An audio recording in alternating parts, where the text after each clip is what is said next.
Giving the right information is very critical and hindi lang tama kundi accurate at on time. Matuto, matuwa, B1 tama. Ako po si Yusek Harold Cabreros ng Office of Civil Defense. Kasama ko po dito ngayon si Asek Rafi Alejandro and Juni Castillo.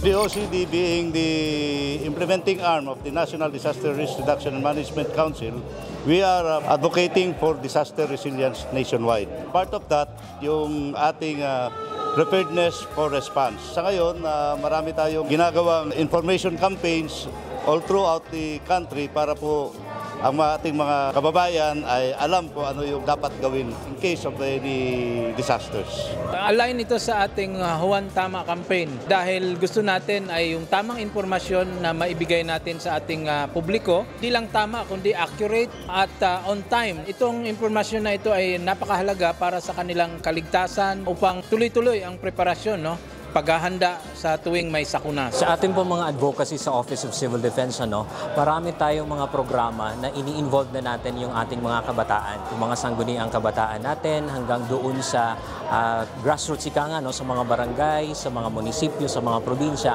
kasama na natin sila sa ating mga DRRM councils. Pagdating sa DRRM, kasama talaga dyan anumang estado ng buhay, yung paghahanda, yung pagresponde, maging sa ating mga barangay, meron na tayong mga emergency response teams na mga kabataan.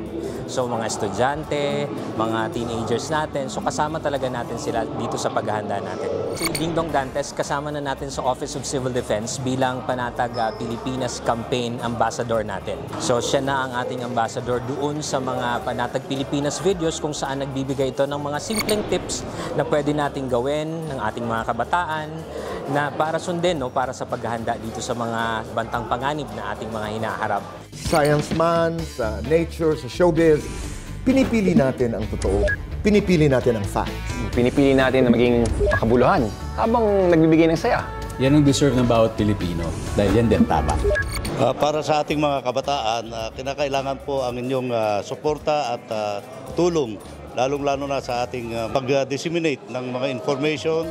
Alam namin na lahat tayo, lalong-lalo na ang ating mga kabataan ay tinatawag na techie ngayon.